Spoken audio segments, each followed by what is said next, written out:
नमस्कार प्यारे दोस्तों, चलते हम लोग अपने क्वेश्चन के साथ शुरू करते हैं। ये रेलवे के प्रीवियस ईयर प्रश्न हैं कला और संस्कृति के। ये यूट्यूब पर पहली बार परीक्षा से पहले परीक्षा 100% पूछे जाने वाले प्रश्न। अगर ये आप लोग परीक्षा से पहले 1 से 2 बार इसका रिवीजन करके जाएंगे तो पक्का है इसमें से प्रश्न बचेगा इसमें से, क्योंकि कला और संस्कृति से रेलवे के हर एग्जाम में 2 से 3 प्रश्न पूछता है। तो इसका हम लोग एक सीरीज ला रहे हैं, 5 से 6 सीरीज है। इसको आप लोग देख कर जाइए।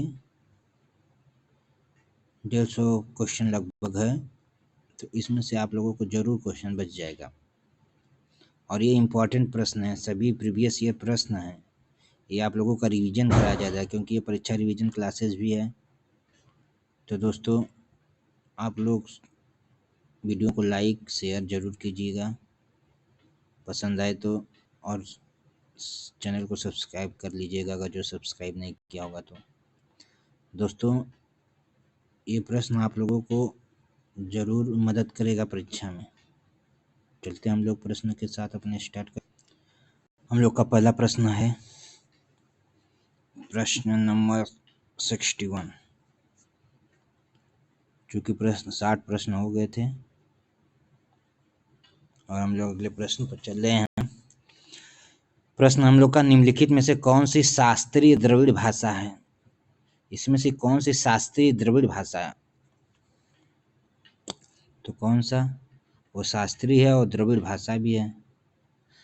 तो ये है उड़िया, तमिल, गुजराती, बंगाली। तो इसमें से कौन सा सही है? तमिल ऑप्शन नंबर 20 सही है। तमिल एक शास्त्रीय द्रविड़ भाषा है। अगला प्रश्न है, भावना में प्रयुक्त होने वाली पारंपरिक भाषा कौन सी है? भावना में प्रयुक्त होने वाली पारंपरिक भाषा कौन सी है जिसे शंकरदेव ने बनाया था? किसने बनाया था? शंकरदेव ने। भावना में प्रयुक्त होने वाली पारंपरिक भाषा वो कौन सी है जिसे शंकरदेव ने बनाया था? तो है मलयालम, संस्कृत, ब्रजवाली, तमिल। तो है option number C, Brajavali. Shankardev ने बनाया था ब्रजवाली। ऑप्शन नंबर सी सही है। अगला प्रश्न है, तमिलनाडु का सबसे लोकप्रिय लोक नृत्य क्या है? तमिलनाडु का सबसे लोकप्रिय नृत्य क्या है? तो तमिलनाडु का सबसे लोकप्रिय नृत्य इसमें से कौन सा सही है? तो इसमें से सही है, पहला है कारगम, कुडियाट्टम, यक्षगान, कथकली। तो तमिलनाडु का लोकप्रिय नृत्य कौन सा है? तो है कारगम। ऑप्शन नंबर ए सही है, कारगम। अगला प्रश्न है, निम्नलिखित में से कौन सा शहर प्रतिष्ठित कुंभ मेला के लिए प्रसिद्ध है? जो कुंभ मेला के लिए कौन सा शहर प्रसिद्ध है? तो ये तो आप लोगों को पता है कि कुंभ मेला प्रयागराज में लगता है। 4 जगह लगता है, प्रयागराज और महाकालेश्वर मंदिर के पास लगता है। महाराष्ट्र में क्या लगता है, ध्यान नहीं चल रहा है दोस्तों। तो कुंभ मेला 4 जगह हर 12 माह पर लगता है, 12 वर्ष पर लगता है। 12 वर्ष पे एक बार कुंभ मेला, एक आध कुंभ होता है वो 6 साल पर लगता है। तो ऑप्शन नंबर हम लोगों का सी सही है, प्रतिष्ठित कुंभ मेला इसमें से प्रयागराज में लगता है। अगला प्रश्न है, नागानंद एवं संस्कृत नाटक। नागानंद एक संस्कृत नाटक। ये जो नागानंद है दोस्तों, ये जो नागानंद है एक संस्कृत नाटक जो नागाओं को बचाने के लिए विद्याधर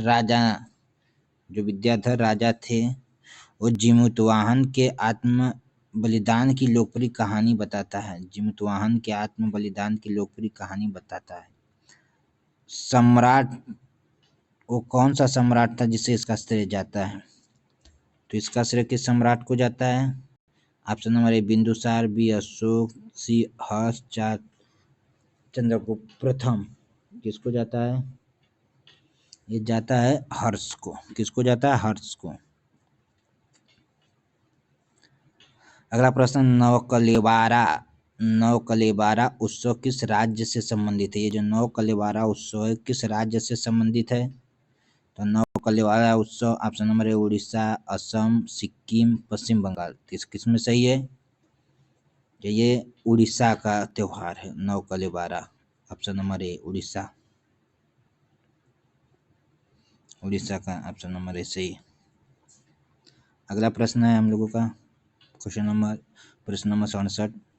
1911 में किंग जॉर्ज पंचम और क्वीन मैरी का भारत में स्वागत करने के लिए 1911 में किंग जॉर्ज पंचम और क्वीन मैरी का भारत में स्वागत करने के लिए गेटवे ऑफ इंडिया को पारंपरिक शैली में बनाया था। किस पारंपरिक शैली में बनाया गया था? तो इसका ऑप्शन हम लोग देख ले रहे हैं।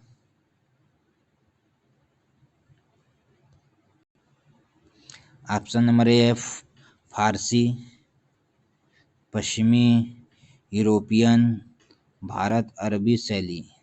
तो कौन सा सही है? यह भारत अरबी शैली में बनाया गया था। किस शैली में? भारत अरबी शैली। ऑप्शन नंबर डी सही है, भारत अरबी शैली में बनाया गया था। अगला प्रश्न, कौन सा भारतीय राज्य मकर संक्रांति को पौष संक्रांति के रूप में मनाता है? तो भारतीय राज्य कौन सा है? और भारतीय राज्य कौन सा है जो मकर संक्रांति को पौष संक्रांति के रूप में मनाता है?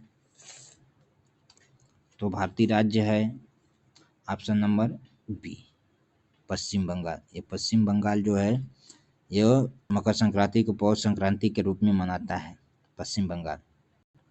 अगला प्रश्न है, अल्लाह रखा कुरैशी जिन्हें अल्लाह रखा के नाम से जाना जाता है, एक भारतीय वादक हैं। किस यंत्र के वह वादक हैं? अल्लाह रखा कुरैशी, तो ये हैं तबला के। अल्लाह रखा कुरैशी तबला के वादक हैं। तो ऑप्शन नंबर सी सही हो जाएगा। अगला प्रश्न है 70 नंबर, राजा रवि वर्मा किस क्षेत्र में प्रसिद्ध हैं? तो राजा रवि वर्मा किस क्षेत्र में प्रसिद्ध हैं? तो ये हैं चित्रकला में। राजा रवि वर्मा चित्रकला में प्रसिद्ध हैं। जो राजा रवि वर्मा है चित्रकला में प्रसिद्ध हैं। ऑप्शन नंबर डी सही, चित्रकला में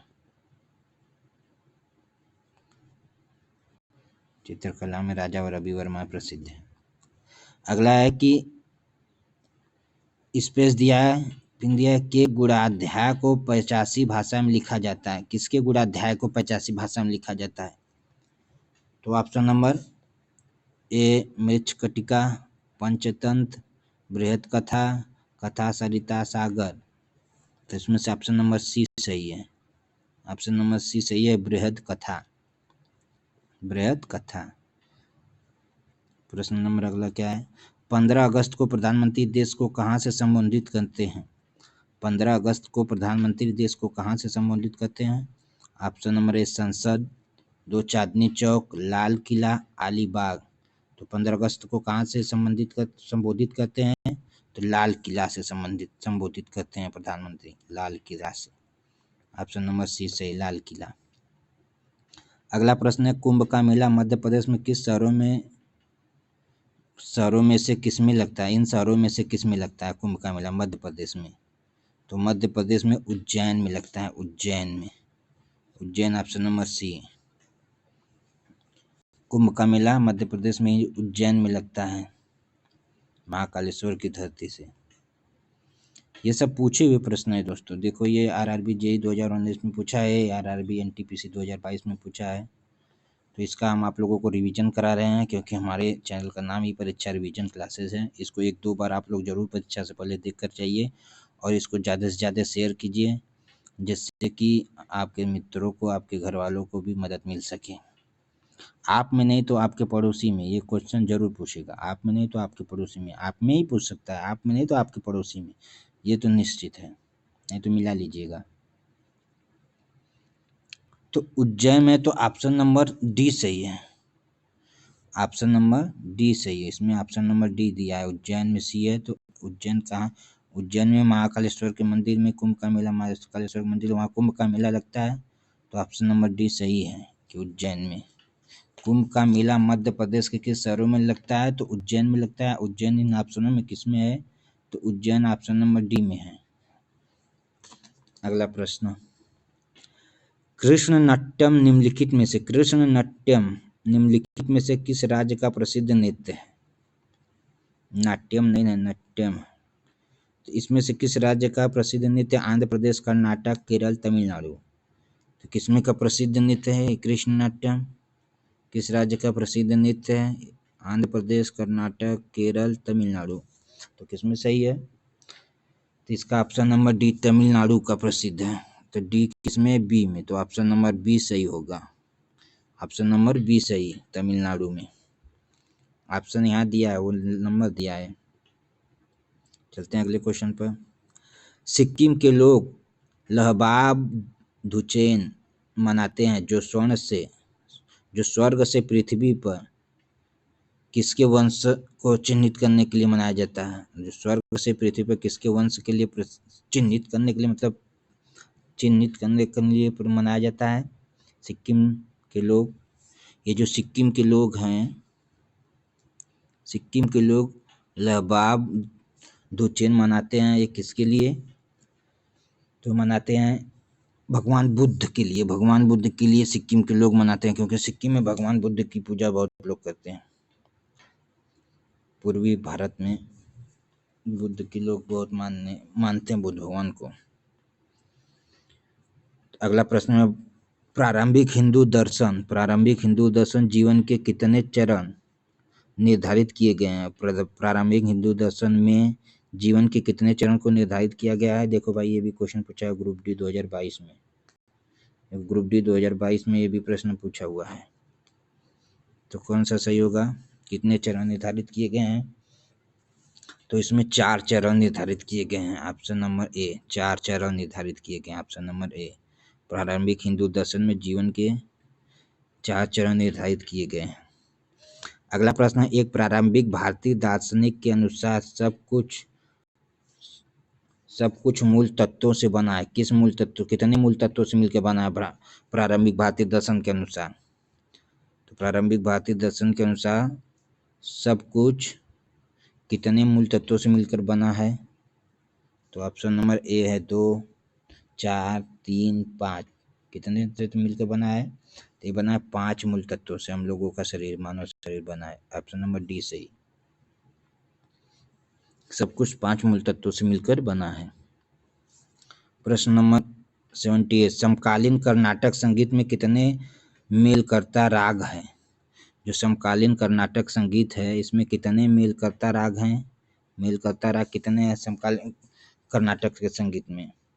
तो इसमें है 72। कितने राग हैं? 72, 72। मतलब ऑप्शन नंबर ए।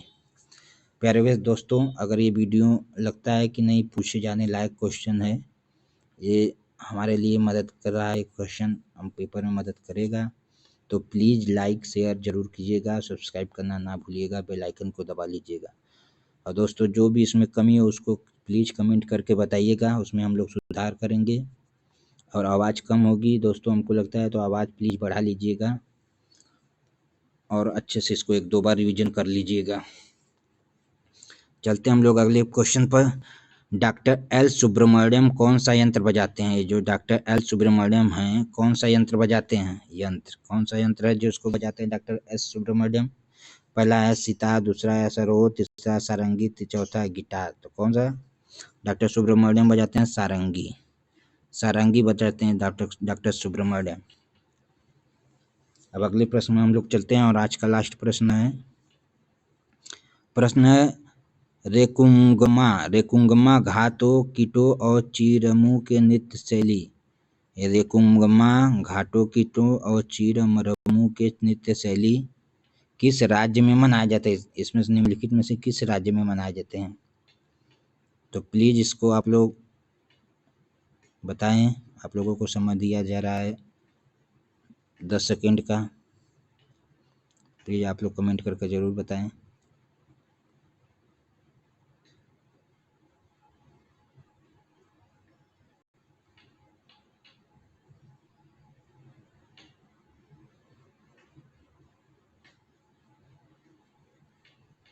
तो ये नृत्य शैली सिक्किम में मनाया जाता है। कहाँ मनाया जाता है? सिक्किम में। ऑप्शन नंबर ए सही, सिक्किम में मनाया जाता है तीनों नृत्य शैली। तो प्लीज़ दोस्तों, इसको लाइक सब्सक्राइब करना ना भूलिएगा चैनल को। प्लीज़ मोनेटाइज कर दीजिएगा, अभी हम लोग का नया चैनल है। थैंक यू दोस्तों, धन्यवाद दोस्तों आप लोगों का।